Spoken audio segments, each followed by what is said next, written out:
Good morning po sa inyong lahat. Batiin muna natin ang mga katabi natin. Good morning! At mga kapatid, simulan natin ang araw na ito nang nagbibigay papuri at pasasalamat sa ating mahal na pong Jesus Nazareno. Isang malakas sa palakpak ng papuri at pasasalamat ngayong umaga. No? At mahalaga ho ang araw na ito. Ito po ang huling linggo sa kalendaryo ng simbahan o yung tinatawag nating liturgical year. Sa ganitong paraan natin ipinagdiriwang ang kadakilaan ni Kristo bilang ating haring totoo.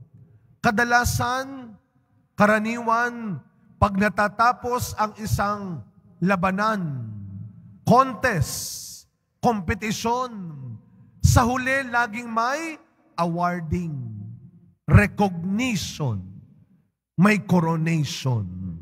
Kaya mga kapatid, tama lang, dapat lang nating ibalik ang papuri at pasasalamat sa ating tunay at nag-iisang hari ng ating buhay. Palakpakan muli natin ang ating Kristong Hari. Siya ay nagtagumpay sa kanyang ginawa at laging ginagawang pagliligtas sa atin. Alam nyo, araw-araw tayong pinaglalaban ni Kristo. Tandaan nyo yan. Araw-araw kang pinaglalaban ng Panginoong Jesus Nazareno. At kaya nandito ka pa, araw-araw din siyang nagtatagumpay. Pilit ka mang agawin, kunin ng kalaban, ipaglalaban ka ng Panginoon. Kaya nga ang tanong natin ngayong araw na ito, kailan? Paano mo pinaghahari ang Diyos sa buhay mo? Paano mo pinaghahari ang Diyos sa pamilya mo? Siya pa rin ba ang haring nasusunod? Ang haring sinusunod mo? O madalas, kung hindi hinahayaan mo na lang na sino-sino, ikaw ang laging naghahari-harian sa buhay ng ibang tao. Pag sinabing naghahari, nasusunod. Kaya simple lang ang tanong, siya pa rin ba ang nasusunod at sinusunod mo? O ikaw ay parang isang uto-utong na sunod-sunuran lang kahit sa maling tao, kahit sa masamang tao? O baka naman, ikaw itong naghahari-harian na sa buhay ng ibang tao. Sa unang pagbasa, napakaganda muli na balikan natin kung anong klaseng hari si Kristo.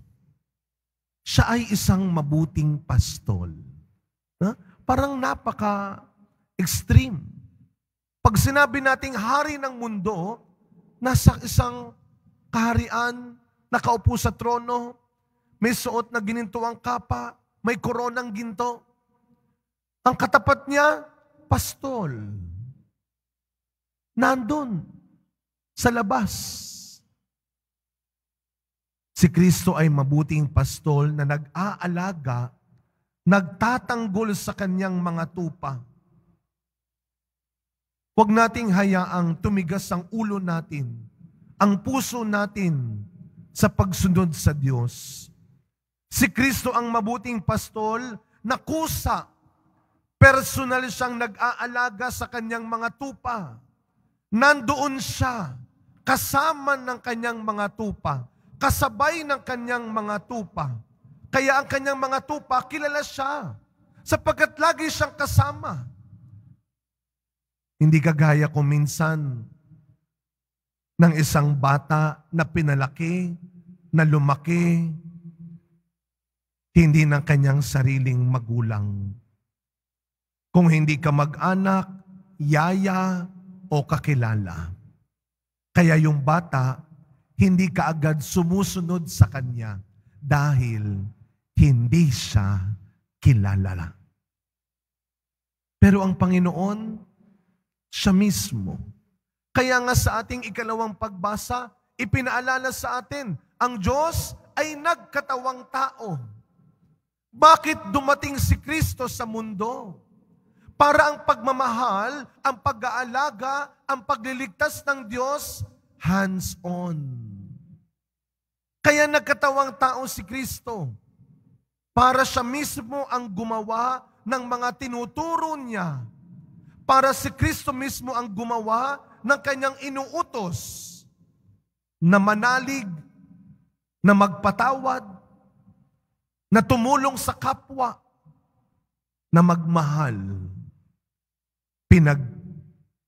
pinaglaban, pinagtanggol tayo ni Kristong Hari nang walang dahas, nang walang gamit na sandata, nang walang kayamanan sa mundo, nang walang koneksyon ng mayamang tao.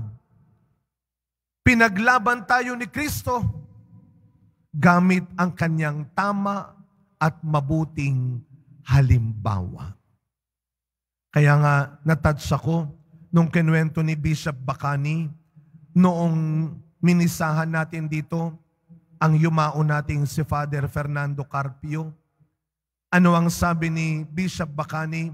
Minsan daw dito noon may isang tao, lalaki, sumapak sa panga ni Father Carpio.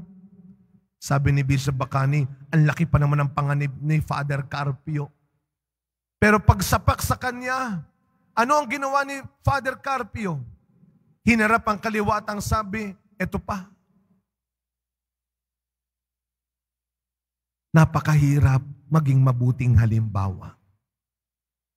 Pero sa ganyang paraan, niligtas tayo ng Panginoon. Patahimikin mo ang mayabang ng kapakumbabaan.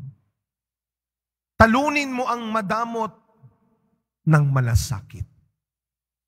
Pabagsakin mo ang mapagsamantala ng respeto sa kapwa. Sa panahon ngayon, sa mundo ngayon na mas mabilis, mas madali ang manghusga at magkanya-kanya, hindi pa rin tumitigil ang Diyos na magpaalala sa atin na ang kadakilaan sa paggawa ng kabutihan sa mundo ngayon, ang dapat mo pa ring unang iniisip, hinahangad, ginagawa. Maging tanga ka man sa mata ng tao, yan ang magdadala sa iyo sa kaharian ni Kristo. Ang kabutihan, hindi lang pinag-uusapan.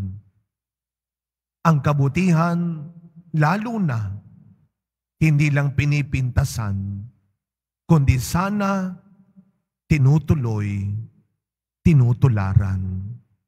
Sabi nga ni Kristo sa ating ebanghelyo ngayon, anuman ang ginawa mong pagtulong sa kapwa, lalo na sa pinakamaliit, ay ginawa mo sa akin. Hindi ka man kilalanin, hindi ka man pampasalamatan at maalala sa anumang pagtulong na ginagawa mo ngayon, isang araw, yan ang magdadala sa iyo sa kaharian ng Panginoon. Sa pagpapatuloy na misa natin, mga kapatid, sa pagtatapos ng taong ito ng liturhiya, pahalagahan, patibayin natin ang pagkilala kay Kristo bilang haring masusunod araw-araw. Tularan natin ang halimbawa ni Kristo na iniwan sa mundo. Taglay ang dasal at ang pag-asa na matapos ang buhay natin sa mundo, sa araw ng paghuhukom, makakasama tayo, makikilala tayo ni Kristo kung paano natin kinilala ang mukha niya sa mga nagugutom, nauuhaw, may sakit at naghihirap. Madaling tandaan hindi dapat kalimutan. Anuman ang gawin mo sa pinakamaliit na ito, ay ginawa mo sa Poong Jesus Nazareno. Amen.